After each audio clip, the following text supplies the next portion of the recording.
ini kan ada dua kejadian mirip nih, sama-sama mass casualties incident ya di Malang sama Itaewon ceritanya ya, sama nih korban massal ya, mass casualties incident. Terus yang mau ditanya, apa sih perbedaannya dari dua kejadian ini?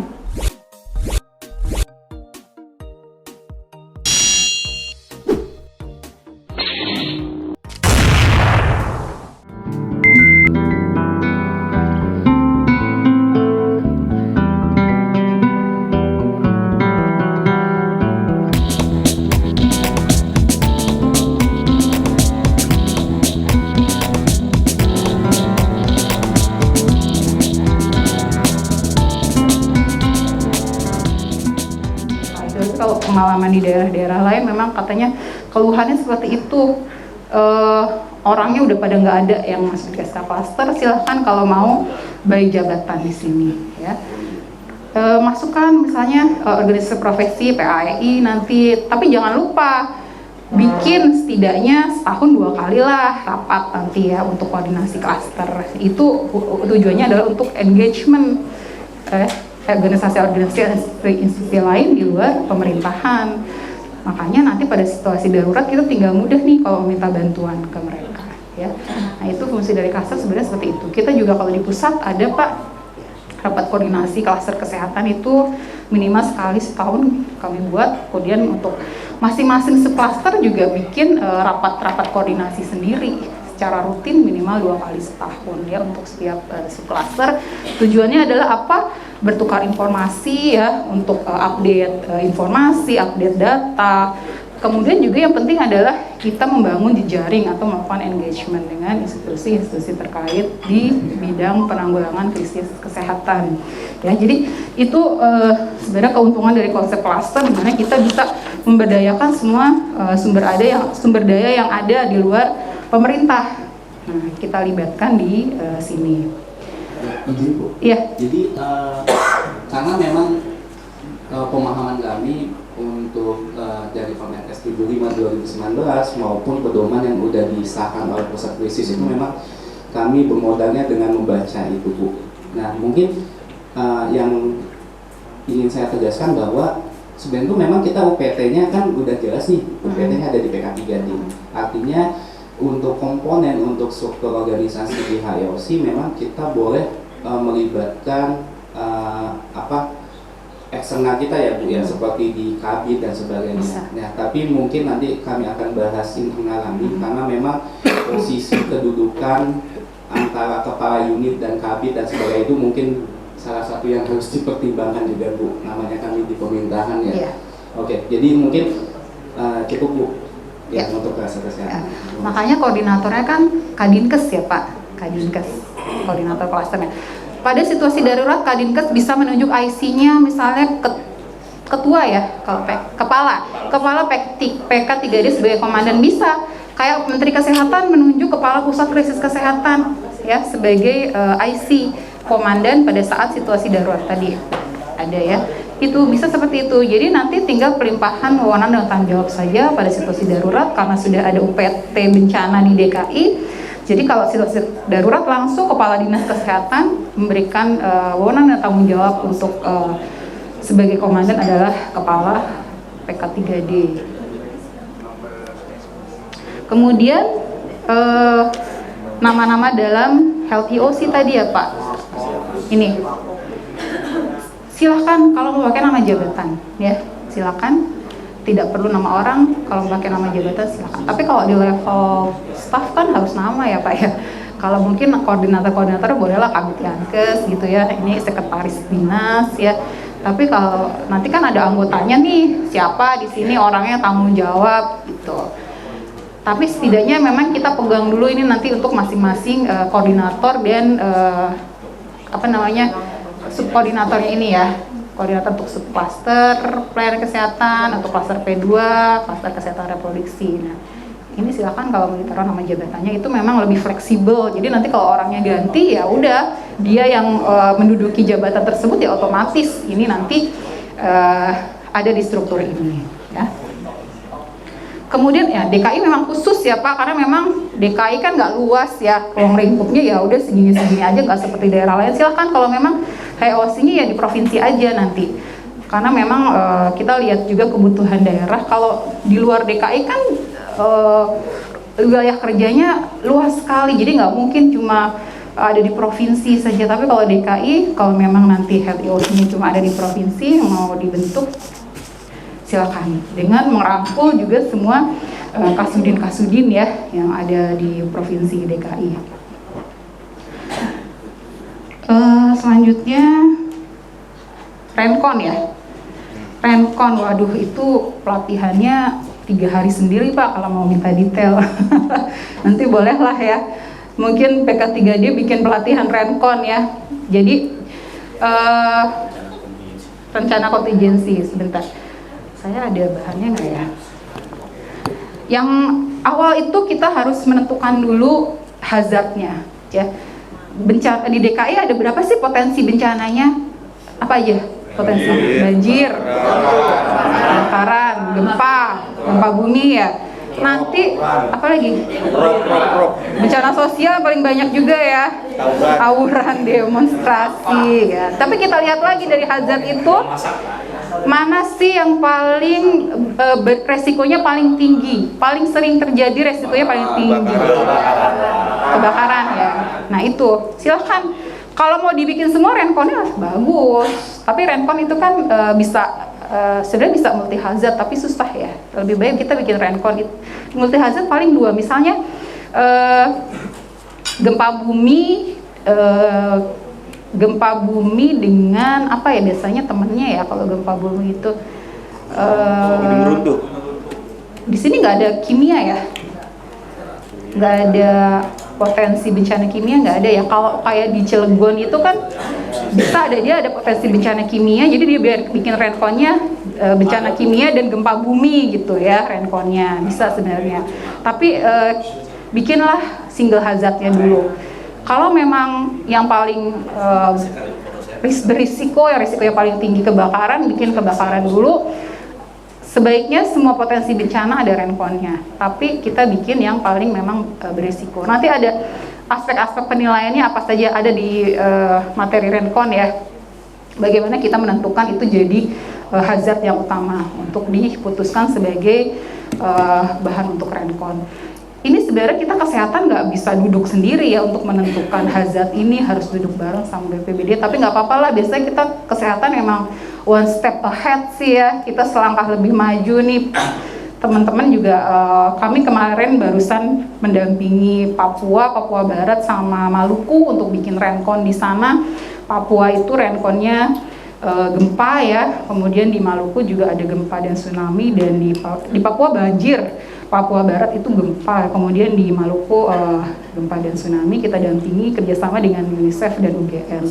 Nanti mungkin DKI kan duitnya banyak nih ya, bisa dong nanti bikin Renkon sendiri ya. Boleh nanti undang BNPB, Puskris ya. Nanti kami ajak juga akademisi untuk sama-sama membangun Renkonnya DKI. Ya, jadi ada step-stepnya seperti itu. Kita tentukan dulu hazardnya apa, lalu kita analisis dampaknya, nanti kita petakan kapasitas SDM-nya yang ada di DKI. Lalu kita harus bikin skenario-nya nih. Skenario-nya, misalnya kalau gempa bumi, berapa skala Richter yang mau kita buat Renkonnya. Namanya juga Renkon, itu kan kita bikin kayak bikin skenario drama tadi saya bilang ya. Kita bikin prediksi kalau terjadi bencana, misalnya kebakaran di Jakarta ini dampaknya seperti apa, seberapa luas dampak yang mau kita bikin di Renkon, itu harus kita tentukan. Jadi skenario itu harus kita bikin, setelah kita menentukan hazard, bikin skenario, lalu menentukan, memetakan vaskes-vaskesnya, SDM-nya, lalu nanti setiap ini fungsinya ya, peran, fungsi, dan tugasnya itu detail nanti di Renkon, harus dijabarkan secara detail. Supervisi pelayanan kesehatan melakukan apa, orangnya siapa, ya, kemudian fasilitas pelayanan kesehatannya di mana saja, itu tuh harus dipetakan semua dari Renkon. Ini juga dia orangnya siapa aja, melakukan apa, sudah dijabarkan dengan detail nanti kegiatan-kegiatannya dan siapa yang melakukan ya. siapa, di mana, dan bagaimana, itu yang harus ada. Dan untuk semua subcluster. Jadi ini nanti kalau di Rencon nih harusnya sudah terisi semua ya di sini nih sebelum kita bikin Rencon bidang kesehatan. Itu sih gambaran garis besarnya. Jadi kan kalau kita sudah bikin seperti itu perencanaan di fase pra, udah tahu dong kita kalau situasi darurat harus ngapain gitu. Kan udah dibikin nih tugas-tugasnya detail harus melakukan apa. Kita udah punya peta risiko juga ya yang menggambarkan keberadaan vaskes dan penyebaran SDM-nya di mana saja. Jadi mudah nanti dari peta risiko itu kita jadikan sebagai peta responsnya pada situasi darurat. Nah itu. Jadi nanti unsurnya seperti itu, ada peta risiko juga di dalam Rencon. Kemudian ini tugas-tugas dari masing-masing subcluster ini. Ya. Itu ya Pak gambarannya Rencon. Nanti kalau materi Rencon sendiri lumayan panjang Pak. Mungkin nanti ada sesi khusus lagi ya buat Rencon. Nggak ada ya? Di sini di agenda nggak ada ya Rencon ya? Ada Rencon ya? Rencon peta respon ada? Nah kalau ada nanti bisa dijabarkan lebih detail nanti oleh rekan saya dari Puskris ya. Oke, pertanyaan selanjutnya koordinator HOC ya. Tadi sudah terjawab ya Pak, koordinator HOC siapa? Bisa nanti Kepala Dinas melimpahkan wewenang dan tanggung jawab kepada Kepala PK3D untuk menjadi Ketua Health EOC atau HROC pada situasi darurat.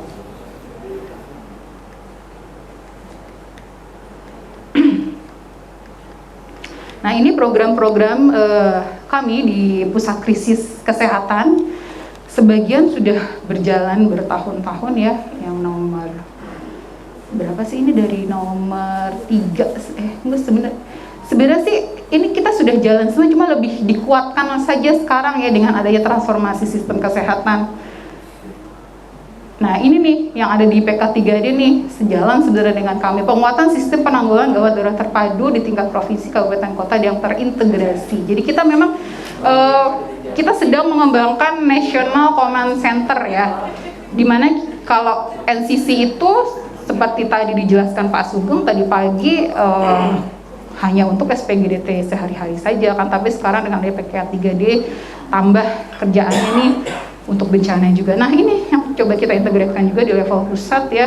NCC kita mungkin selama ini untuk pelayanan SPGDT sehari-hari saja, tapi sekarang kita mau integrasikan dengan pelayanan untuk bencana juga. Nah ini adalah program baru yang sedang kami kembangkan di pusat ya.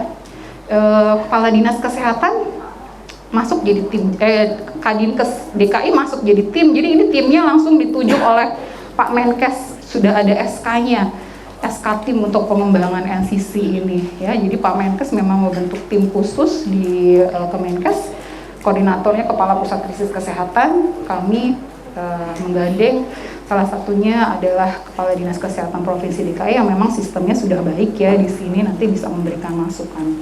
Kita sudah beberapa kali rapat ya, bisa tanya nanti sama Dr. Winarto. Beliau juga pernah memberikan paparan terkait PK3D gambarannya seperti apa. Jadi kita di pusat juga benchmarking ke teman-teman di daerah yang memang sistemnya sudah bagus ya. Ada DKI, kemudian ada SPGDT-nya Tulung Agung, kita sempat lihat punyanya Makassar juga ya. Nah ini tujuannya adalah untuk penguatan SPGDT kita ya. Kemudian pemenuhan SDM kesehatan terlatih, kompeten dan siap dimobilisasi untuk menangani krisis kesehatan akibat bencana melalui tenaga cadangan kesehatan ya. Ini program yang memang baru di launching juga, baru berjalan tahun ini. Memang ini masih sentralisasi ya, jadi masih kami semua di pusat yang pegang, tapi teman-teman sudah bisa mendaftar kalau ingin menjadi tenaga cadangan kesehatan, dan kami memang dorong nih untuk jadi tenaga cadangan kesehatan ya, biar kita punya database SDM yang memang capable dan bukan hanya capable tapi juga siap untuk dimobilisasi ya di TCK ini. Kemarin waktu kita bikin, ada ikut ke Turki nggak sih? Nggak ada ya di sini ya? waktu kita kirim IMT ke Turki itu alhamdulillah kita sudah punya sistem ini, jadi kita gampang nyari SDM-nya ya, nggak usah minta sana minta sini, langsung kita ambil dari database untuk bikin tim. Dan itu juga sebenarnya kita nggak punya IMT tipe 2 ya, yang diminta kemarin kan IMT tipe 2, tapi kita tinggal lengkapi saja SDM, walaupun memang untuk menjadi IMT tipe 2 itu butuh proses yang panjang. Ini kami sekarang juga sedang proses kesama untuk pembentukan IMT tipe 2 di Kementerian Kesehatan ya, karena ini kan harus verifikasi dari WHO ya, jadi certified-nya nanti dari WHO, dinilai langsung oleh WHO, jadi memang butuh persyaratan yang banyak dan proses yang lumayan panjang sampai kita bisa certified WHO. Nah ini sedang kami rintis juga sekarang melalui TCK ini. Kemudian tadi ada yang nanya regional puskes masih ada apa nggak? Pak Sugeng ya nanya, masih ada. Alhamdulillah, dan kita mulai kuatkan lagi ya regionalisasi pusat krisis kesehatan. DKI juga ada regionalnya di sini yang memang jadi pusat bantuan nanti untuk beberapa provinsi. Kami sedang merevisi KMK-nya tentang regional ini ya. Nanti kalau sudah ada akan kami sosialisasikan juga. Sekarang masih di view oleh Paskas. Ini kita revisi regionalnya. Kemudian kantor-kantor regional, gudang, sarana prasarana, peralatan juga ini sedang kami rapihkan dan kami perbarui lagi untuk regional pusat krisis kesehatan. Kalau DKI sih memang karena udah kuat ya, jadi regional ini nempel di pusat krisis aja nih kantornya nih di Percetakan Negara. Lalu yang keempat adalah penguatan dan implementasi safe hospital ya. Nah ini jadi prioritas juga kami program safe hospital ini, karena selama ini safe hospital itu cuma formalitas di dalam akreditasi rumah sakit. Kita mau dorong ini bukan cuma jadi formalitas ada dalam indikator penilaian akreditasi, karena dia cuma kecil sekali ya, kontribusinya kecil. Nah itu kita mau jadikan dia sebagai yang utama, safe hospital ini sedang kita dorong. Jadi pada saat melakukan akreditasi rumah sakit, kalau nggak punya dokumen HOSDIP nilainya kurang gitu. Jadi kalau sekarang kan nggak, yang penting kelihatan ada dokumennya tapi nggak benar-benar dilihat ya, diteliti. Nah itu udah centang gitu. Karena sekarang kita mau dorong ini jadi indikator utama di dalam akreditasi rumah sakit. Kemudian menyusun rencana penanggulangan krisis kesehatan tadi ya, salah satunya bikin rencana kontingensi. Kemudian peningkatan kapasitas sumber daya dalam penanggulangan krisis kesehatan. Nah ini melalui kegiatan pelatihan ya. 7. Pengembangan sistem informasi penanggulangan krisis kesehatan. Kita sudah punya namanya SIPKK. Ini juga ada pelatihan khusus ya untuk mengoperasionalisasikan SIPKK ini. Kita punya aplikasinya untuk sistem pelaporannya ya seperti apa. Kemudian mekanisme penyampaian laporan pada situasi bencana, bagaimana bikin laporan yang baik ya, nanti sebenarnya ada di pelatihan ini. Jadi ini terus kita kembangkan. Salah satunya adalah tadi itu tenaga cadangan kesehatan itu juga integrate ya dengan SIPKK ini sistemnya. Lalu yang 8 adalah pemenuhan sarana prasarana ya, untuk penanggulangan krisis kesehatan ya, tentunya di sini disesuaikan dengan hazardnya. Yang 9 adalah pemberdayaan masyarakat. Ini salah satu tugas PK3D, saya ulang-ulang terus ya, karena ini penting sekali nanti. Nah ini konsep dari pengembangan National Command Center yang memang sekarang sedang kita godok ya, dimana nanti kita integrasikan sini SPGDT sehari-hari dengan SPGDT bencana.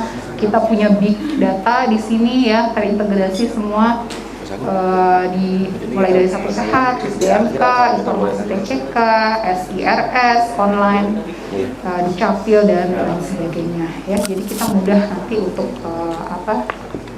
kalau butuh ya data-data ini, karena kita sudah punya dalam satu big data, dan ini memang harus didukung oleh sistem informasi yang canggih. Ini tugasnya DTO Kemenkes nanti untuk merumuskan sistem ini. Nah, nanti ini yang akan National Command Center akan mengkoordinir mulai dari pre-hospital sampai dengan hospital sampai dengan rujukan ya nanti, dan hubungannya ke klaster kesehatan atau healthy OC ya. Sebenarnya konsep besarnya seperti ini. Dok? Ya, silakan. Siapa tadi? Ya, saya. Untuk yang slide sebelumnya. Ini? Oh, soalnya ini jelas sekali. Biar dia pocokan. Oh gitu. Baik, izin dok.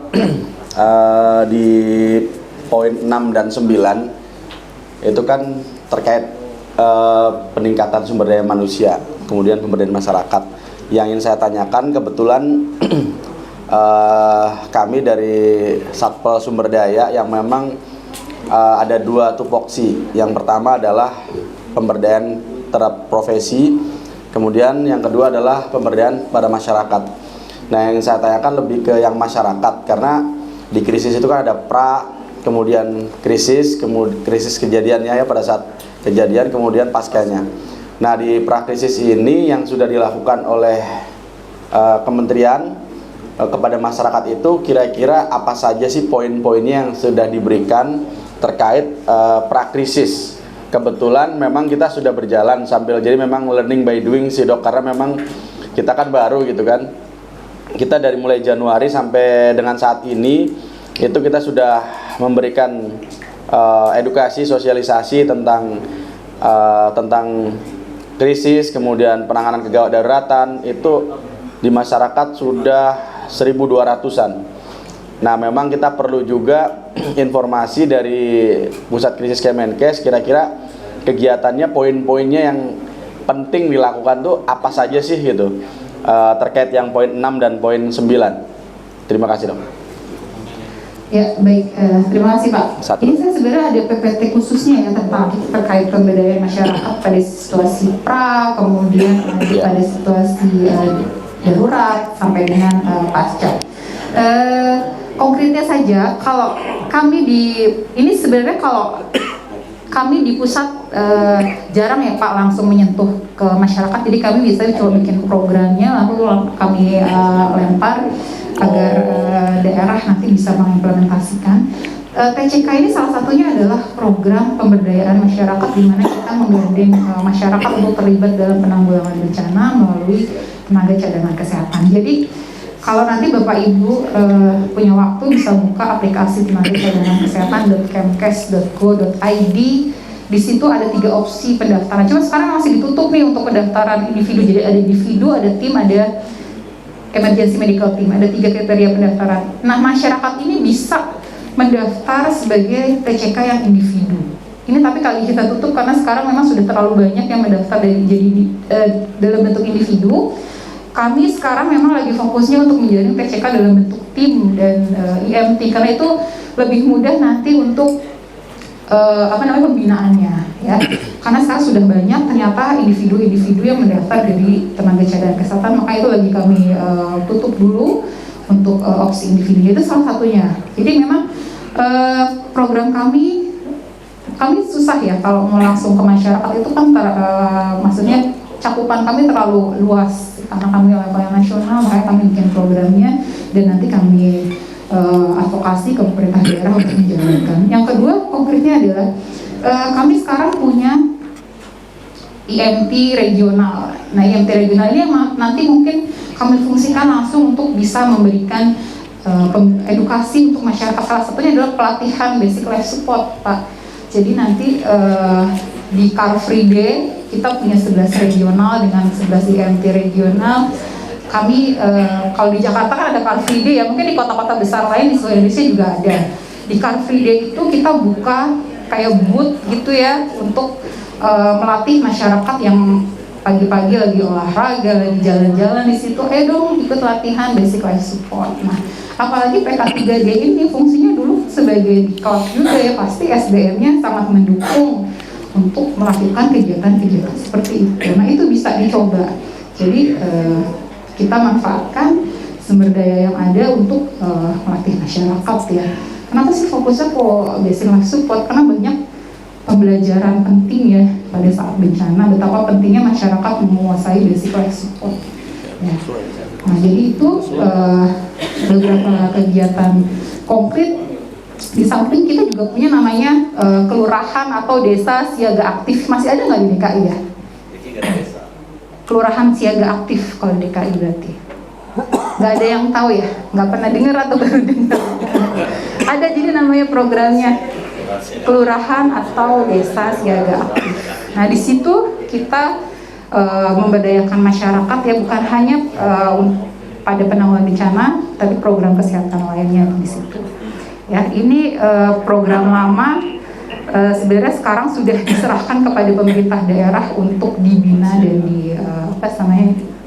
biar berkesinambungan lah, programnya masih ada. Tapi saya lihat memang beberapa provinsi sudah nggak ada ya, karena kami di pusat juga sudah tidak melakukan intervensi langsung. Kemarin yang masih ada ternyata di Jawa Barat ya, Jawa Barat, kemudian DIY itu masih jalan programnya. Nah, di situ adalah program kami juga, konsep kami untuk pemberdayaan masyarakat. Dan sebenarnya masih banyak lain ya, apalagi ada SPM provinsi.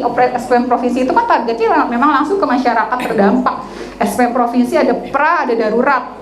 Pra-nya itu kita dorong buat edukasi ke masyarakat. Medianya nggak perlu langsung begini, nggak apa-apa ya, media KIE lewat YouTube dan misalnya Zoom, pelatihan lewat Zoom ya untuk masyarakat, atau penyebaran media KIE lainnya lewat media sosial.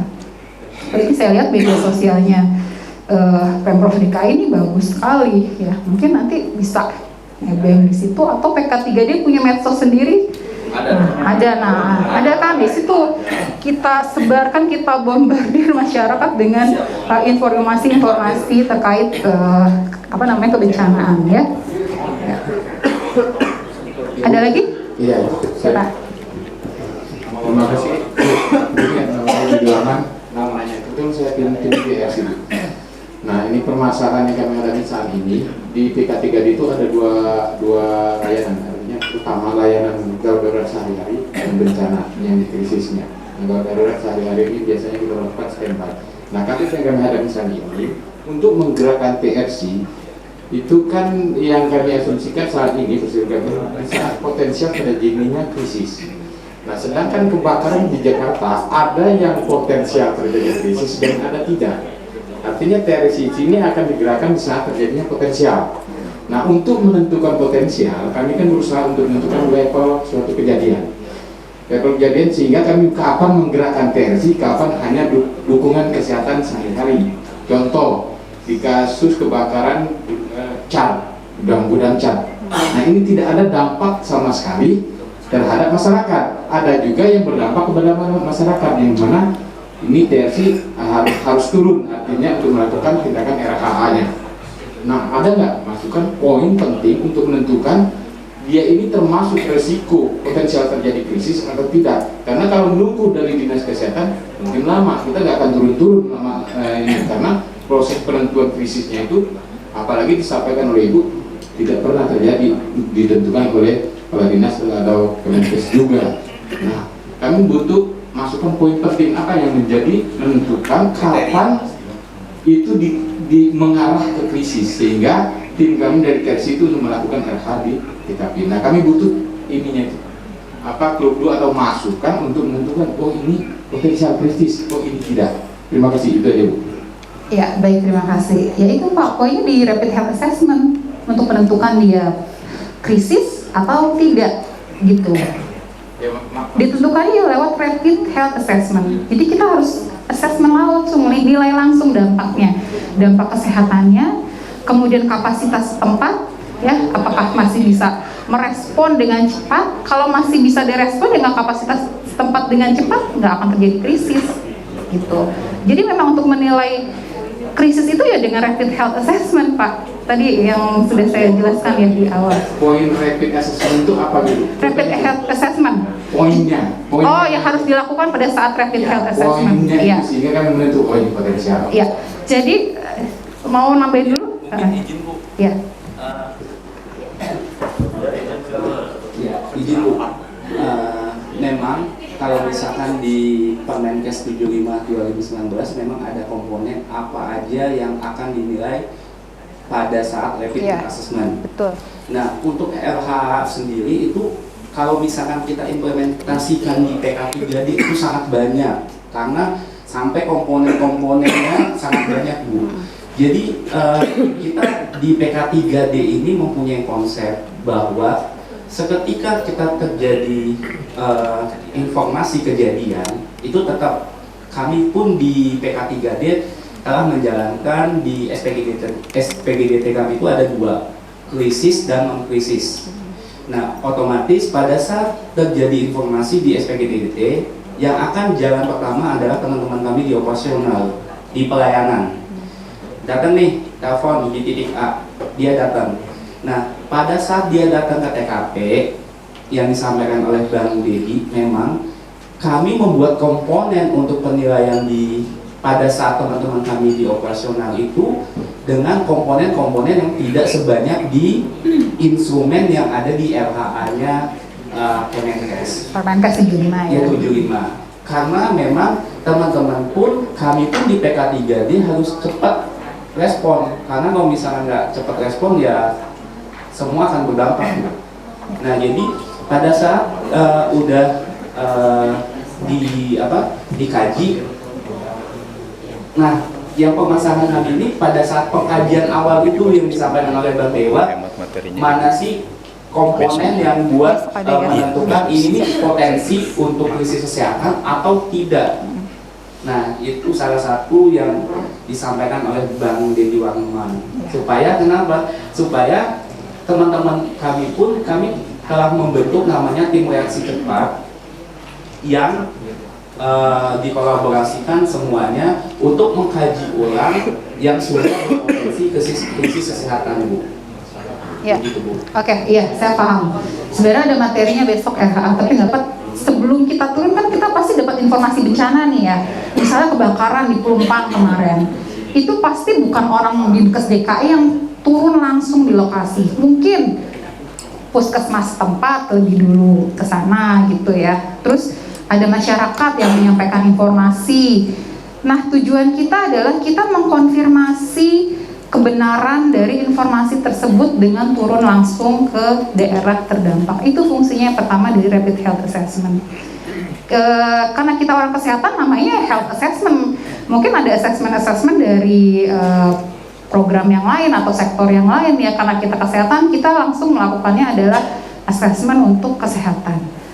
Sudah dapat informasi, kita perlu lihat nih berapa besar sih permasalahan kesehatan yang terjadi di sana. Nah itu, jadi kalau Bapak tanya gimana sih kita menilai itu terjadi potensi krisis atau tidak, ya itu saya bilang kita harus melakukan penilaian, harus melakukan rapid health assessment dulu.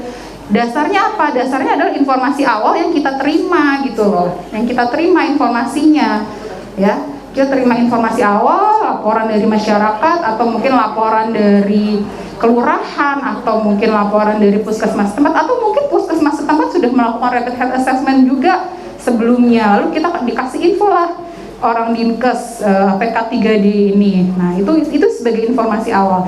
Tugas kita adalah melakukan verifikasi ya. Kita turun langsung ke sana, benar melakukan penilaian lagi. Jadi RHA ini jangan cuma dipikir cuma sekali, tapi kita bisa melakukan RHA berulang kali. Kalaupun dari instrumen Rapid Health Assessment yang ada di Permenkes 75 tidak bisa didapatkan semua datanya, itu nggak apa-apa. Jangan dijadikan permasalahan. Kita namanya situasi darurat pasti susah sekali mengumpulkan data. Turun pertama dapatnya cuma data korban sekian, luka berat sekian, luka ringan sekian, itu sudah cukup. Dari situ kita sudah bisa nilai dampak kesehatan ya, butuhnya apa. Kita lihat kapasitas setempat, misal kalau DKI kan gampang ya, kita mobilisasi dari mana-mana, dekat gitulah ya kalau ruang lingkupnya DKI. Maksudnya kalau kejadian bencana dampaknya misalnya hanya satu kelurahan atau satu kecamatan, itu pasti tidak butuh mobilisasi dari luar DKI untuk membantu, tapi dengan kapasitas DKI sendiri sudah mampu ditangani. Itu sebenarnya tidak menimbulkan krisis bagi DKI ya, bagi DKI. Tapi mungkin jadi krisis bagi Kelurahan Pelumpang waktu itu, karena ternyata rumah sakit di situ atau puskesmas di situ tidak bisa menangani korban. Nah, jadi butuhlah dirujuk ke kemana? Keluar ya dari situ. Nah itu. Jadi kalau kita lihat tadi definisi krisis itu adalah gimana memang kita butuh respon yang cepat dan kapasitas tempat itu tidak bisa menyediakan ya, kapasitas kesehatan setempat tidak bisa menyediakan pelayanan kesehatan sesuai standar minimal dengan cepat, padahal di situ ada dampak atau masalah kesehatan yang butuh ditangani segera. Nah, kita bisa nilai dari situ ya. Sebenarnya jangan menunggu ada krisis ya, kita bisa turun kalau memang sudah ada informasi seperti itu, dan tugas kita adalah mengkoordinir agar semua korban yang terdampak itu bisa mendapatkan pelayanan kesehatan. Itu tugas kita di situ, mau itu nanti berpotensi krisis atau tidak. Kalau memang rumah sakit yang ada di sekitar Pelumpang nggak bisa menangani korban, ya otomatis jadi krisis untuk wilayah Pelumpang. Pada kejadian kebakaran kemarin kan harus dirujuk ke rumah sakit lain yang di luar wilayah Pelumpang. Nah, itu kan nanti jadi tugas kita di situ untuk mengkoordinasikan. Jadi kami pun di pusat krisis kalau ada informasi atau kejadian bencana di DKI, kita sebenarnya langsung kontakkan ke teman-teman DKI, butuh bantuan nggak dari Puskris. Biasanya sih nggak butuh, karena memang kapasitas DKI kan sudah bagus ya, sudah kuat. Nah, mungkin secara level provinsi itu tidak krisis, tapi untuk level kota, misalnya kota Jakarta Utara itu jadi krisis karena dia nggak mampu menangani sendiri dampak kesehatan di situ. Jadi harus butuh bantuan misalnya dari kota, dari Jakarta Timur, Jakarta Selatan. Itu kan tugas dari PK3D sebenarnya untuk mengkoordinir bantuan tersebut. Jadi seperti itu Pak, mungkin bisa membantu penjelasannya. Jadi tetap untuk memastikan ini krisis atau tidak, ya butuh rapid health assessment tadi. Besok ada materinya khusus. Siap. Silakan Pak. Izin bertanya dok, tadi sudah dijelaskan oleh Mas Agung, oleh Bang Agung dan Bang Dewa. Ini saya cuma mau bertanya, misalkan dari RH itu dok. Jadi misalkan dari RH itu apakah ada terdapat suatu indikator dok, atau semacam scoring dok? Indikator atau scoring misalkan dari jumlah penduduk yang terkena imbasnya itu terjadi bencana, atau jumlah korban berapa yang bisa ditetapkan sebagai bencana seperti itu. Terima kasih. Tidak ada. Ya. Makanya RH ini butuh kita sebenarnya tim butuh kemampuan membaca data, melihat situasi yang ada ya, lalu bisa mengambil keputusan pada saat itu juga. Makanya harus dibekali pengetahuan tentang manajemen krisis ya. Kita waktu turun ke RHA bukan cuma ngumpulin data, nyari data korban sekian, tapi kita juga analisis dampaknya ya, saya contoh mungkin yang baru terjadi di Cianjur kemarin pada saat ya ini soal bencana yang paling hangat ya dan kita turun langsung kemarin ke sana, jadi memang melihat gambaran real. Mudah-mudahan sih Jakarta aman ya, jangan sampai ya.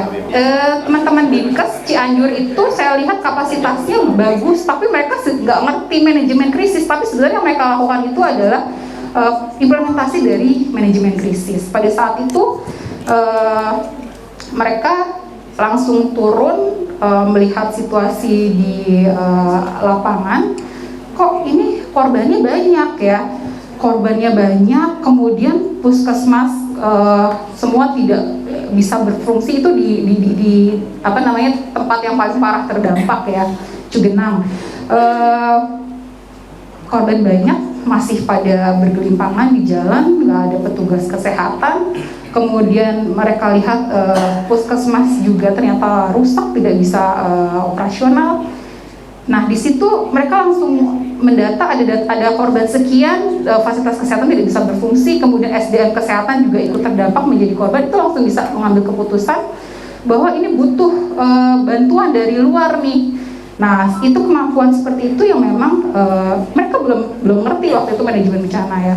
Mereka cuma cerita aja, iya Bu, kita waktu itu lihat banyak korban aja, langsung kita telepon ke dinas ya.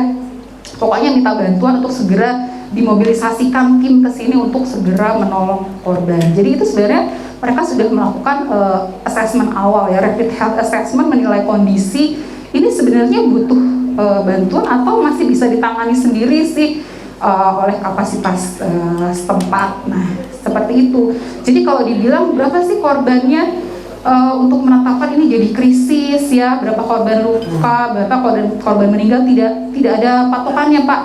Tidak ada patokannya. Jadi kita lihat saja, kita lihat tadi yang kita pegang pertama adalah kapasitas, kemudian kecepatan merespon untuk memberikan pelayanan kesehatan sesuai standar minimal. Itu yang dua kita pegang.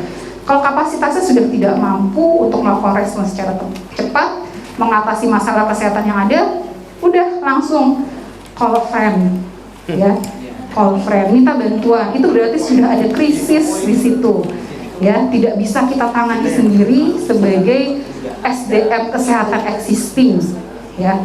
Karena Jawa Barat itu jarak antara kabupaten kotanya jauh-jauh, apalagi ke provinsinya jauh, ya, makanya itu mereka langsung butuh bantuan dari kabupaten kota di luar. Apalagi kalau DKI kan skupnya segini ya, kejadian di Jakarta Utara nanti ya gampang aja sih kita minta bantuan dari Jakarta Selatan, Jakarta Timur, Jakarta Barat. Nah, ini kan jaraknya jauh-jauh, itu makanya butuh waktu ya di situ. Itu memang pada saat itu mereka memang pada hari pertama sudah langsung bilang nih Cianjur butuh bantuan melihat situasi dan kondisi yang ada seperti itu di lapangan. Jadi nggak ada, mereka kan waktu itu belum dapat data nih korban sekian meninggal, tapi cuma melihat aduh ini korban baca nggak tertangani gitu, rumah sakit sayang waktu itu juga belum bisa berfungsi, rusak, kemudian puskesmasnya juga banyak yang rusak, SDM-nya jadi korban juga. Nah, akhirnya mereka langsung minta bantuan dari luar untuk mengatasi krisis kesehatan yang terjadi di sana. Mungkin gambarannya seperti itu ya Pak. Ya, silakan. Izin dok bertanya dok, menyambung yang tadi ditanya dengan teman-teman dok terkait RHA. Kebetulan seperti yang contoh dokter tadi di Cianjur itu ya dok, kebetulan memang PK3D itu terdiri dari hampir 700 sekian karyawan yang mungkin bisa siapa saja yang kita turunkan di awal sebagai tim RHA gitu ya dok. Sementara memang seperti yang dokter sampaikan, tools itu tidak ada yang terstandarisasi, kapan kita harus memastikan potensial atau tidak untuk terjadinya bencana gitu dok. Boleh nggak kita dari PK3D membuat tools tersendiri supaya kita menyamakan persepsi dengan teman-teman kita yang 700 lainnya yang ada di bawah. Itu yang pertama ya dok. Terkait tools penilaian berpotensi atau tidak terjadinya bencana di bawah, karena itu nanti akan sangat berpengaruh terhadap berapa banyak tenaga yang harus diturunkan ketika bencana itu sendiri terjadi. Karena memang persepsinya jadi berbeda-beda gitu ya dok. Sementara dari karena ini nanti menyangkut kita dari sumber daya nih dok, yang akan mungkin melatih teman-teman yang ada di bawah untuk bisa mengetahui berpotensi atau tidaknya gitu. Kalau kita tidak punya pegangan toolsnya akan sangat merepotkan gitu sepertinya ya dok. Kemudian tadi yang tools itu ya dok. Lupa nih gue. Ya sementara itu dulu deh dok, yang tools itu dulu. Boleh jawabannya, silahkan. Tapi harus ada referensinya ya, harus ada baseline data.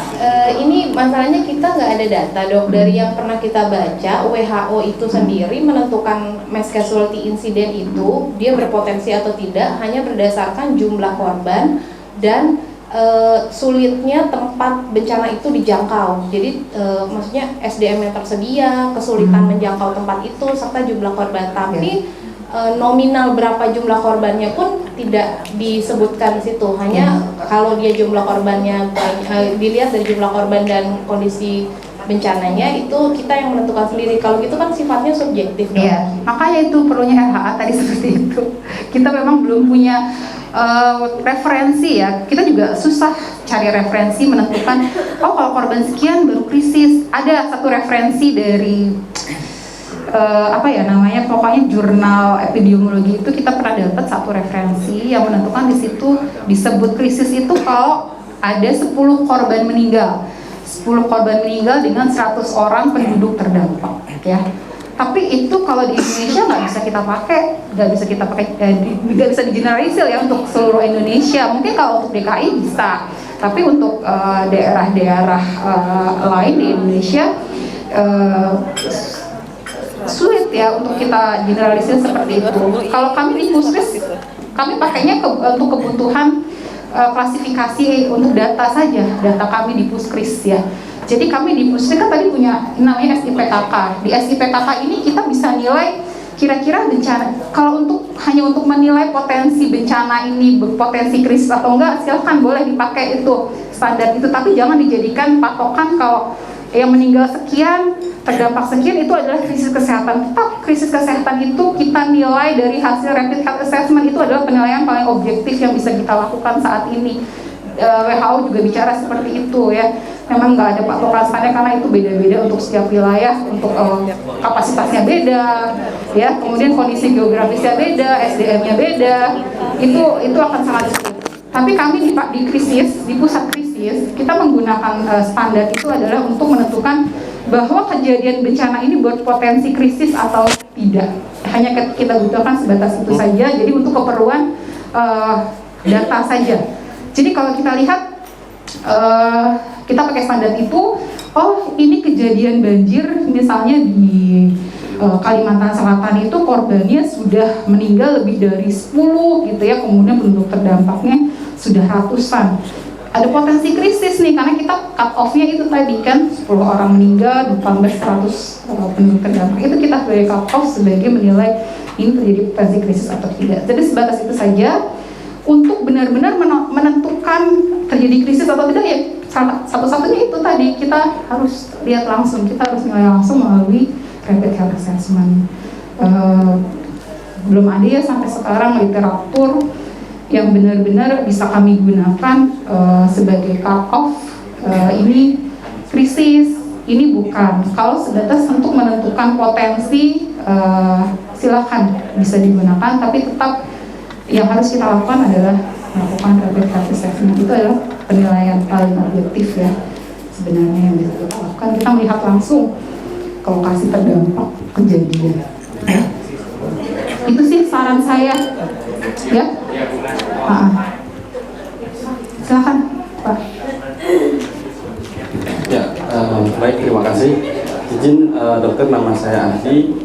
Mohon izin dok, mau nanya terkait daripada krisis. Kalau tadi yang kalau kita lihat mungkin pembahasannya gambarannya mungkin terjadi di darat. Nah kebetulan wilayah DKI Jakarta ini ada satu kabupaten kota di mana yang disebut dengan Pulau Seribu. Nah itu Pulau Seribu sendiri memiliki 110 pulau dengan 11 pulau berpenduduk. Nah artinya dengan kapasitas populasi pun juga yang cukup banyak. Nah untuk penanganan krisis sendiri apabila terjadi yang sangat dimungkinkan adalah kejadian tsunami mungkin ya. Itu untuk penanganan itu seperti apa dok? Apakah ada cara lain lah daripada teman-teman yang dibahas tadi secara umum seperti itu? Karena menurut kami di laut ini agak sedikit berbeda dengan di daratan karena terkait daripada kondisi cuaca dan gelombang yang sudah kami rasakan selama pelayanan kami. Kebetulan kami baru menyentuh wilayah Kepulauan Seribu itu baru 2 tahun ini ya dok. Jadi kalau kita lihat aktivitasnya ya berbeda lah dengan aktivitas yang seperti biasanya untuk melakukan pelayanan prahospital di DKI Jakarta. Nah itu apakah ada cara lain seperti itu? Nah kalau untuk upaya sendiri sih ya tadi yang sudah disampaikan seperti kayak Kasubag TU kami dengan pasca lahirnya Pergub 57 kami ada upaya untuk melakukan pengusulan lahirnya kapal induk pusat krisis. Nah itu mungkin yang bisa kami lakukan karena menurut kami ketika terjadi satu bencana di satu pulau yang sangat dimungkinkan untuk dimobilisasi adalah teman-teman PK3D dengan kapasitas kapal yang jauh lebih besar. Mungkin seperti itu deh. Ya, saya rasa itu memang suatu langkah maju ya Pak ya dengan menyediakan rumah sakit terapung tadi ya, rumah sakit terapung. Apalagi di situ belum ada vaskes ya Pak. Untuk Vaskes sendiri kita sudah ada RSUD 1, terus kemudian Puskesmas Kecamatan 2, Puskesmas Kelurahannya ada 4. Ya. Kemudian permasalahannya apa Pak tadi sebenarnya ditanyakan permasalahannya apa? Permasalahannya untuk metode penyelesaian krisis di laut. Nah terus karena menurut kami juga mungkin tadi penting juga ya untuk menentukan sebuah klaster ini dikatakan krisis apa bukan. Contoh kayak kami ada kapal tenggelam nih, baru-baru kemarin ada kapal tenggelam kurang lebih sekitar 56 orang. Nah itu apakah itu dikatakan krisis juga atau seperti apa? Kayak gitu. Nah untuk metode penyelesaiannya pun juga itu seperti apa gitu dok? Oh, ya. Kalau manajemennya sama sih Bang, darat, laut, udara, manajemennya sama ya untuk krisis kesehatan, nggak ada bedanya. Ya kekhususan mungkin untuk pelayanan kesehatannya tadi, inovasi adalah membuat rumah sakit terapung, itu adalah inovasi yang sangat baik. Kemudian kalau ada kasus kecelakaan transportasi seperti kapal tenggelam tadi, kapan sih kita bilang krisis ya? Tadi saya udah kasih analogi kecelakaan bis ya Pak ya. Sebenarnya sama. Kalau terjadi kecelakaan transportasi di laut, bisa nggak sih misalnya kecelakaannya terjadinya di tadi namanya pulaunya pulau apa Pak? Pulau Seribu Pak. Pulau Seribu ya? Iya. Pulau Seribu kan banyak tuh. Oh iya. Ada Pulau Bidadari, ada pulau apa itu kan terumpu Ya Pulau Seribu. Bidadari aja Bu yang paling dekat. Ya. Yang jauh-jauh Bu, yang nyasar nanti. Contoh. Oke, misalnya di Pulau Bidadari itu ada rumah sakit ya, sudah kecelakaannya terjadi paling dekat. Makanya kita DKI ini butuh bikin peta risiko tadi Pak, peta risiko ya, memetakan nih.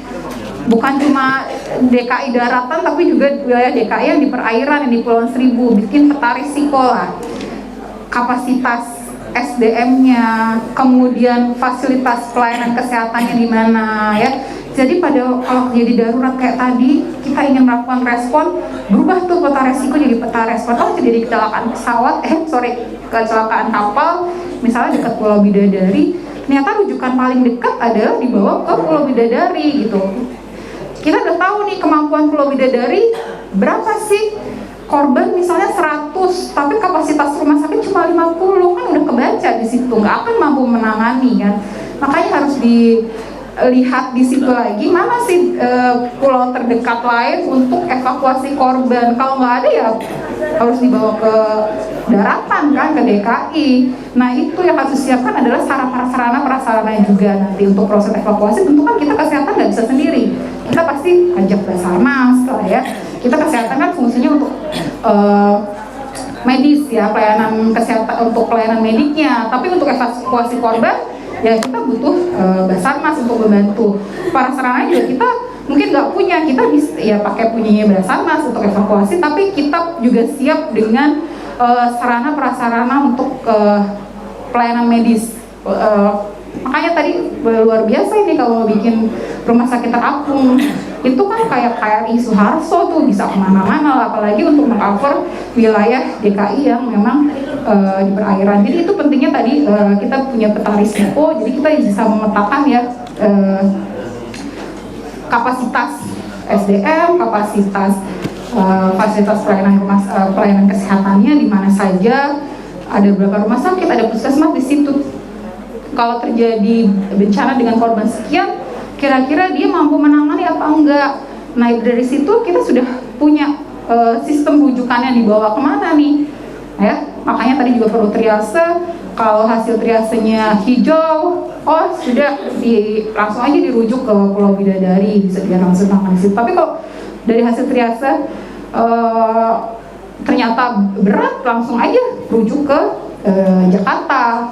Seperti itu. Jadi itu namanya pentingnya triase lapangan. Jadi triase lapangan bisa dilakukan juga di perairan ya Pak, bukan cuma di darat. Begitu korban dievakuasi, idealnya sudah ada petugas kesehatan di situ yang melakukan triase. Sebenarnya kalau triase lapangan itu bisa dilakukan oleh awam. Makanya di sini tadi penting lagi kita mengajarkan masyarakat untuk menilai suatu kondisi kedaruratan itu akut atau non akut. Itu triase lapangan. Yang dipegang adalah kondisi akut atau non akut ya. Cukup itu saja. Nah kalau sudah bisa dinilai, kalau memang kondisinya non akut pasti bisa ditangani oleh puskesmas setempat. Kemudian kalau yang akut mungkin langsung dirujuk saja ke rumah sakit untuk nanti dilakukan penilaian lagi di sana, assessment lagi. Mungkin seperti itu gambarannya. Sebenarnya kalau konsep manajemennya sama, cuma memang nanti pada implementasi disesuaikan saja. Kalau di perairan ya kita butuh dukungan untuk sarana-prasarana, melakukan pelayanan kesehatan di perairan, evakuasi korban di perairan, kita petakan fasilitas pelayanan kesehatan dan SDM seperti apa. Ya. Silakan Pak. Aduh maaf ya, mungkin saya waktunya 20 menit lagi. Ya, baik izin dokter. Ya. Sebelumnya saya Aditya Sumarta, saya juga salah satu petugas TSC yang ada di PK3B. Ya, tadi saya sedikit menggarisbawahi dan juga mungkin mengkutip dari dokter tadi untuk penentuan krisis atau bukannya itu, ya tetap kita akan melakukan RHA dengan kapasitas ketika satu daerah tidak mampu lagi kapasitasnya itu, maka kita sebut dia sebagai krisis kesehatan. Nah, berangkat dari situ saya akan menanyakan tentang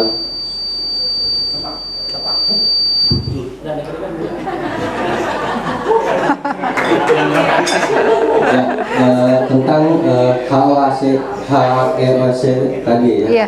Untuk provinsi dan juga pembentukan pos lapangan tadi disebutkan pos lapangannya, adakah jarak ideal untuk petugas dan juga untuk korban dari tempat TKP bencana sendiri?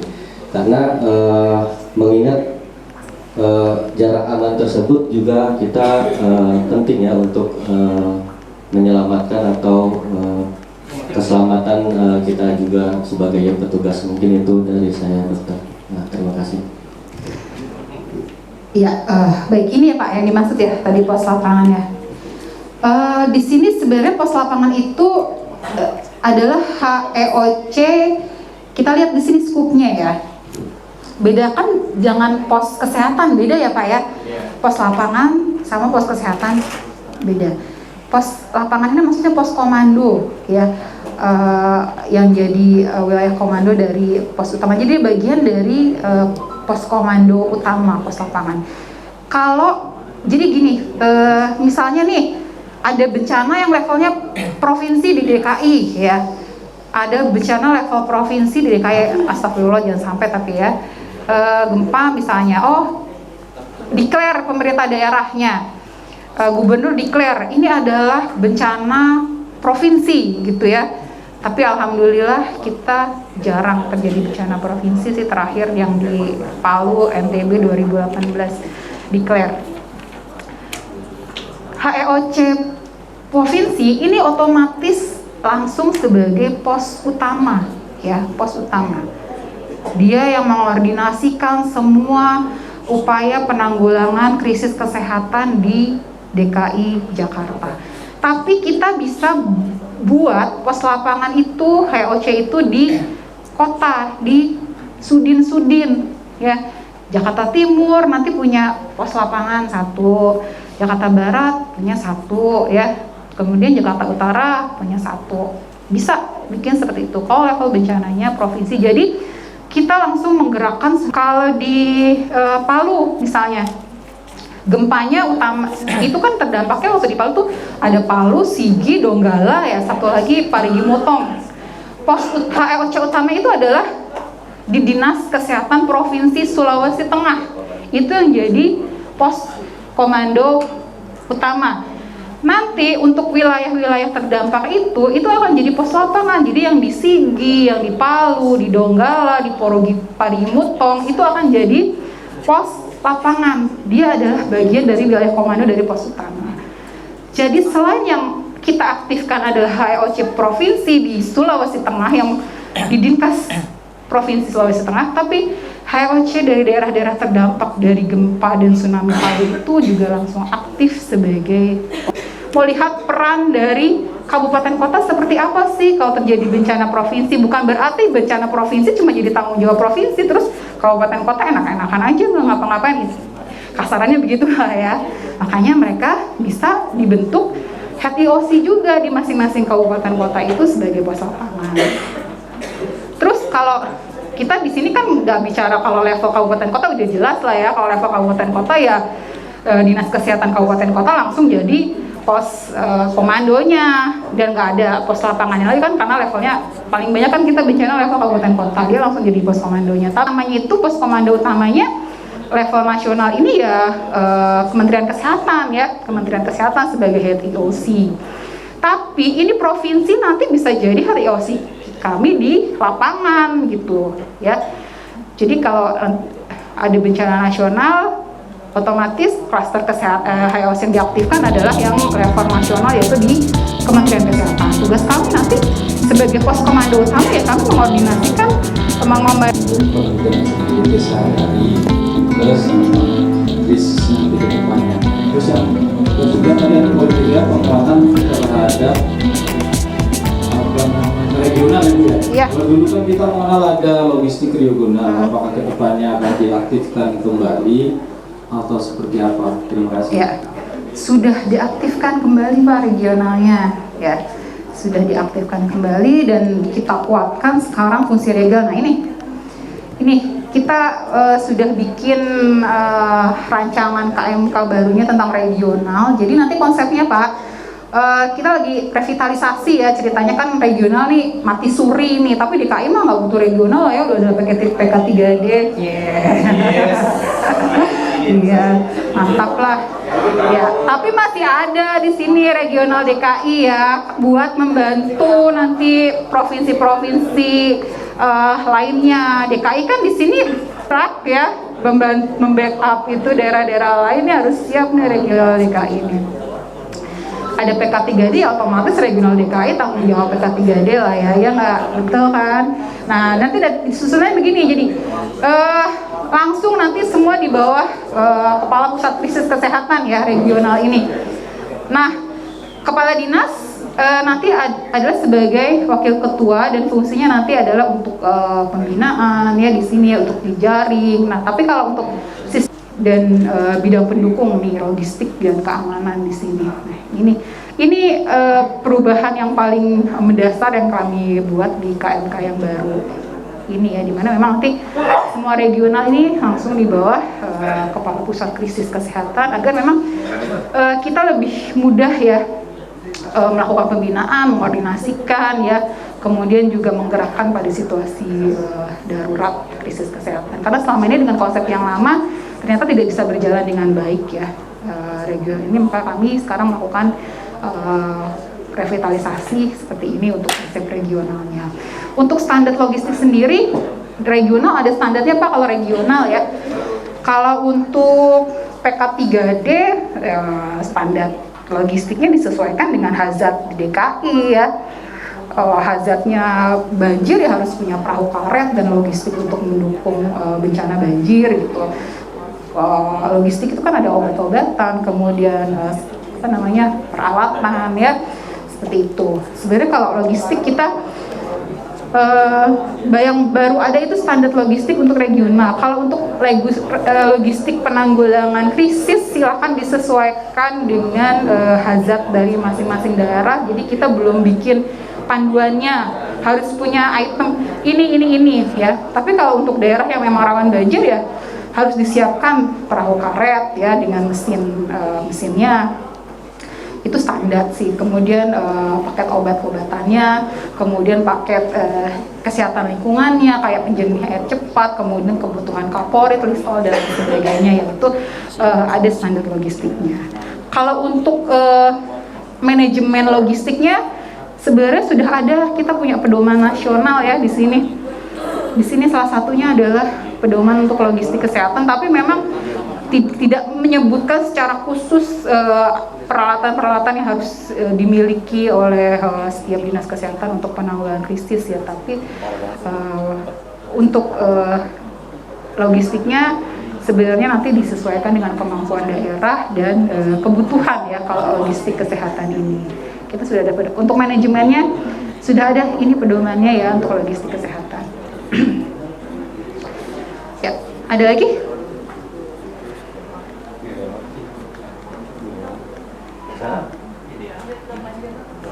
Oke, lanjut ya. 10 menit lagi. Tadi ini sudah, langsung ini tenaga cadangan yang tadi sering saya sebutkan ya. Ini kenapa sih kita butuh tenaga cadangan kesehatan, tadi sudah saya jelaskan. Kemudian, nah ini grand design-nya. Jadi nanti kalau mau jadi tenaga cadangan kesehatan, kita harus melakukan registrasi ya. Registrasi ini sukarela sifatnya atau bisa juga mandatori. Mandatori ini kita bentuknya ada MOU dengan organisasi masyarakat atau organisasi profesi untuk sewaktu-waktu kita bisa, dengan institusi juga. Kita sudah punya MOU dengan Pramuka, kemudian dengan ini lagi jalan nanti dengan TNI dan Polri ya. Jadi nanti kita bisa memanfaatkan SDM di situ untuk digerakkan atau dimobilisasi pada saat situasi darurat ya. Ini konsepnya. Kalau sukarela itu yang mendaftar secara sukarela secara langsung di dalam sistem kami. Kalau mandatori ini sifatnya dengan ada MOU ya. Nanti ada proses kredensial by system ya. Setelah melakukan registrasi, lalu baru nanti masuk ke dalam database tenaga cadangan. Kredensial ini sebenarnya untuk nakes ya. Kalau jadi tenaga cadangan ini bisa nakes, bisa non nakes yang mendaftar. Jadi bukan hanya khusus nakes aja, non nakes pun bisa melakukan registrasi di sini karena nanti mereka tetap dibutuhkan ya non nakes pada saat bencana. Contohnya apa? Untuk manajemennya nanti ya, kegiatan administrasi, manajemen yang seperti itu. Dan kalau pada situasi pandemi kan non-nakes ini bisa kita latih juga, misalnya jadi tenaga tracing ya. Nah itu yang mau kita berdayakan ini. Malah kemarin Pak Menkes bilangnya kalau di Australia itu malah ada non-nakes yang bisa melakukan vaksinasi, katanya dilatih ya buat vaksinasi. Ada nggak ya di kita ya di Indonesia non-nakes dilatih buat vaksinasi? Padahal tenaga kesehatan untuk jadi vaksinator aja harus ada pelatihan khusus ya. Itu katanya di Australia itu pensiunan katanya dilatih biar bisa melakukan vaksinasi COVID ya, kayak gitu-gitulah pokoknya. Jadi di sini kita membuka kesempatan baik untuk nakes maupun non nakes untuk jadi tenaga cadangan kesehatan karena memang banyak pekerjaan terkait manajemen penanggulangan krisis ini yang bisa dipegang oleh non nakes ya. Non nakes kita prioritaskan untuk pelayanan kesehatan, non nakesnya nanti untuk pekerjaan-pekerjaan manajemen atau administratif pada saat penanggulangan krisis. Lalu nanti akan di klasifikasi ya skillnya dia mulai dari level 0, dasar, menengah sampai mahir ya. Ini ada kriterianya, standarnya adalah skill pengalaman dan manajemen. Kalau pernah turun ke daerah bencana langsung dia nanti ke level dasar, atau pernah mengikuti pelatihan manajemen nih sekarang nih ya, pelatihan manajemen gitu daftar jadi TCK langsung masuknya nanti level dasar ya sini. Kemudian nanti ada standar kompetensi harus dipenuhi sampai nanti bisa naik level ke menengah atau mahir. Jadi kini kita ambil benchmarknya tuh dari Medical Research Corp yang di Amerika ya. Untuk pelevelan ini, kemudian semua grand design-nya juga kita ngambil banyak dari sana. Lalu, nah ini ada sistem pembinaan. Jadi setelah daftar ya udah nggak dibiarin begitu aja, kita bina ya. Untuk peningkatan kapasitasnya ya. Sekarang itu sudah ada manajemen bencana terpadu ini untuk Poltekkes ya. Baru di Poltekkes aja sih, di 38 Poltekkes di seluruh Indonesia. Nanti rencananya untuk rumpun kesehatan juga bisa kita masukkan ya manajemen bencana terpadu ini. Nah ini integrasi kurikulum ya. Kemudian ada skema pelatihan yang kami sedang bangun ini. Nanti semua pelatihannya dalam bentuk e-learning ya. Kita sudah punya LMS, Learning Management System. Nah itu nanti semua TCK yang sudah mendaftar bisa mengakses pelatihan tersebut ya melalui platform online. Kemudian ada sistem reward juga. Kita sudah memberikan penghargaan untuk TCK yang dimobilisasi kemarin ke Turki ya, ke Cianjur itu dikasih penghargaan langsung oleh Pak Menkes ya. Ini pengembangan reward system. Kemudian juga ada sistem rewardnya bentuknya SKP kalau untuk mahasiswa Poltekkes. Jadi mereka nanti yang dimobilisasi ke situasi darurat bisa dapat SKP gitu ya untuk keperluan pendidikannya. Nah ini kemudian kalau sudah pembinaan mereka akan siap untuk dimobilisasi. Mobilisasi juga kita tanyakan dulu siap atau tidak ya. Kalau memang dia siap untuk dimobilisasi bisa langsung kita mobilisasi, tapi kalau tidak kita tidak memaksa. Jadi sistemnya di sini semua adalah sukarela, kesadaran ya. tidak ada pemaksaan di dalam tenaga cadangan kesehatan. Nah, ini adalah skema pembinaannya, level-levelnya tadi ya. Level 1 ini kalau tadi ya sudah ada pelatihan atau pengalaman bencana, nanti baru bisa naik ke level 2 kalau sudah mengikuti ini pelatihan inti di level 1 ya, sudah ikut ini semua bisa nanti lanjut naik ke level 2 dan seterusnya ya. Ini adalah skema pembinaan yang ada di tenaga cadangan kesehatan. Kami sekarang sedang bikin modul ya untuk ini kebijakan manajemen, ini sudah jadi modulnya tapi belum bentuk e-learning. Ini memang prosesnya agak lama ya untuk mengkonvert dari istilahnya konvensional ke bentuk e-learning. Kemudian sekarang kami sedang susun juga untuk modul rapid health assessment ini. Jadi ini kami berusaha penuhi semua jenis-jenis pelatihan inti ini nanti untuk peningkatan kapasitas tenaga cadangan kesehatan. Ya, ini tadi rewardnya ya untuk tenaga cadangan kesehatan.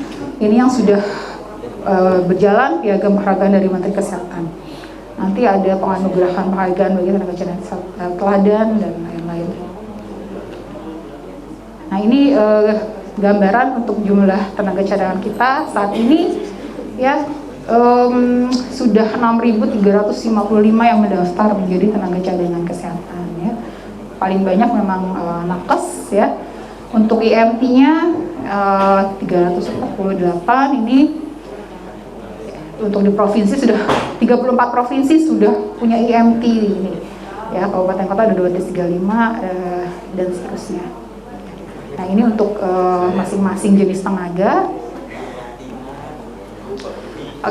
Ya, ini standar tenaga kesehatan ya pada saat terjadi bencana. Nah, ini kita mau mengembangkan bahwa nanti tenaga cadangan kesehatan ini bisa world class ya. Pak Menkes maunya world class, jadi bukan hanya di level nasional saja tapi bisa go internasional ya. Contohnya pengiriman IMT ke Turki tadi sebenarnya kita sudah go internasional, walaupun memang pada saat itu kita belum certified oleh WHO IMT-nya, tapi alhamdulillah diizinkan untuk masuk dan memberikan pelayanan di Turki. Ya, ini sudah tadi. Nah, ini pedoman nasional kita sudah susun untuk pedoman nasionalnya. Sekarang masih proses layout ya. Nanti kalau sudah bagus langsung kami share, kami sosialisasikan. Jadi di sini ada pedoman untuk tenaga cadangan kesehatan dan IMT, fase kesehatan. Jadi materi yang tadi saya berikan ada semua nanti di sini di pedoman nasional ya. Kemudian pedoman logistik, standar pelayanan minimal saat darurat. Kemudian ini ada Jitu Pasna juga, lalu sistem informasi. Nah, ini ada prosedur penyiapan kekuatan medis untuk antisipasi insiden korban massal pada kegiatan olahraga prestasi dan pemberdayaan masyarakat. Kita juga sudah masuk di dalam platform Merdeka Mengajar untuk jenjang SD dan SMP ya. Jadi kita punya komik ini jadi bahan ajar ya untuk tingkat SD dan SMP, sudah ada di platform Merdeka Mengajar. Ada banjir, kebakaran hutan dan lahan, kemudian gempa dan tsunami. Ya. Kemudian ini juga pelatihan-pelatihan yang kami lakukan, Penkon, kemudian pelatihan untuk IMT, penyelenggaraan geladi juga. Nah, ini silakan kalau mau mendaftar di tenaga cadangan kesehatan ya. Tenaga cadangan kesehatan.kemkes.go.id. Nanti daftar aja sebagai, kalau udah punya IMT boleh IMT-nya didaftarkan di sini. Kalau belum ada, daftar sebagai tim PK3D. Karena untuk individunya lagi kita close ya, nggak bisa. Jadi silakan mendaftar jadi tim atau IMT ya. Kita juga sudah punya RHA dalam bentuk aplikasi ini ya. Bisa lihat nanti di website.kemkes, tapi ini nanti harus daftar dulu untuk mengakses aplikasi RHA ini. Mudah-mudahan nanti segera kita bisa bikin versi Android-nya, jadi teman-teman yang turun ke lokasi bencana nih bisa langsung input datanya di sistem, di aplikasi ya. Ini kita sudah punya aplikasinya. Oke. Ya, kemudian SPM ya, ini SPM kan ikut mendukung ya untuk penanggulangan bencana atau krisis kesehatan. Ada 2 sebenarnya untuk provinsi terkait krisis dan KLB, ya. Nah ini pelaksanaannya bukan hanya pada saat darurat ya SPM, tapi saat prakrisis. Nah ini harusnya SPM-nya DKI bagus nih, udah ada PK3D ya, bisa 100% semua ya. Oke, terus, nah terakhir, ada yang mau volunteer nggak ke depan? Ayo dong, volunteer dong, terakhir nih loh. Tuh, udah jam 12, siapa? Pak Asep ya? Asep yang satu Bu yang keluar, jangan Asep saya. Depan Asep, yang belakang aja dipilihnya. Nah itu yang ngomong tuh. Ini Mbak.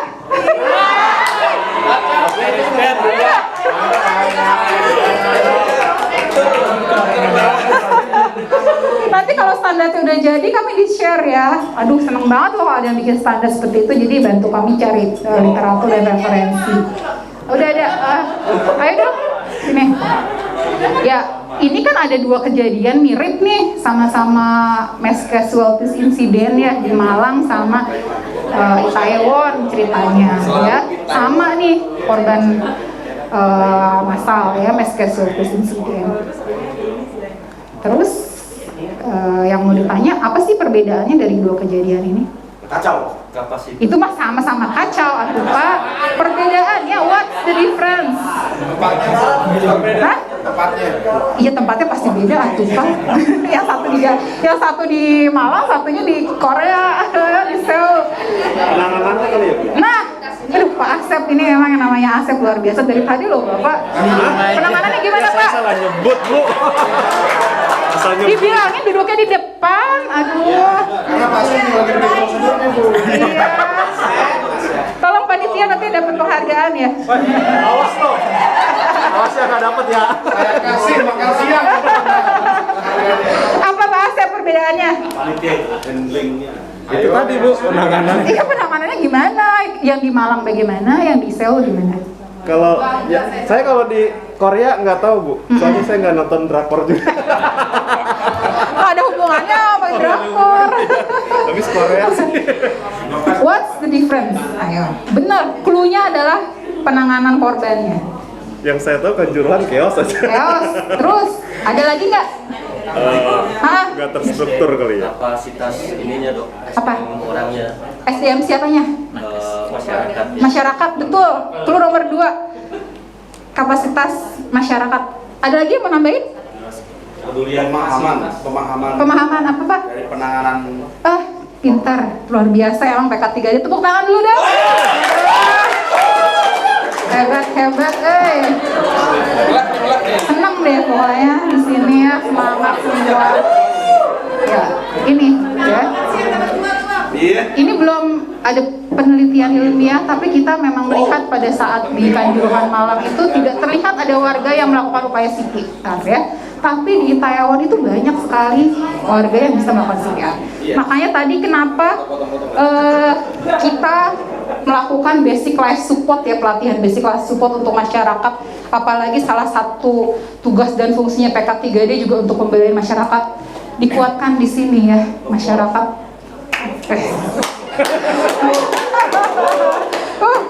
Masyarakat kita ajarkan bagaimana melakukan basic life support. Kita lihat Itaewon itu 300.000 ya waktu itu yang berdesak-desakan di situ, tapi meninggal bukan cuma sih, banyak juga 159. Kalau Kanjuruhan ada 42.000 penonton yang meninggal 135. Nah di sini ini lesson learn yang kita mau ambil adalah sentimen nih.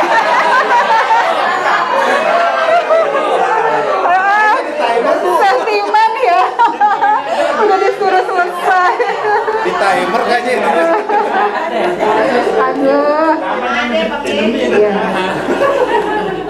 Nah ini sama kayak gempa bumi di Kobe Hanshin ini terkenal sekali ya.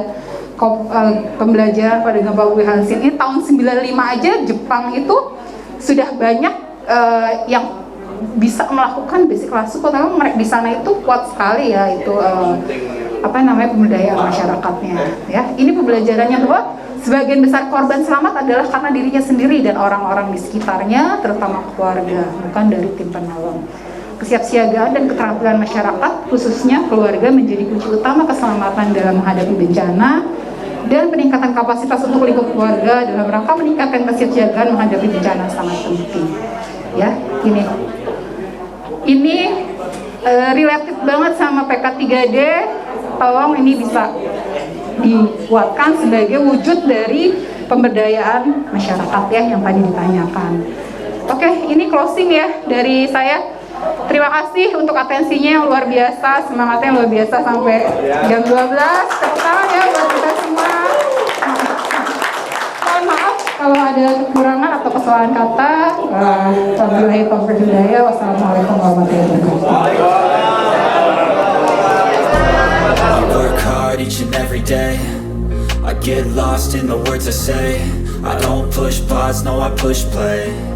I won't stop till I make a change. I withdraw on the things I make.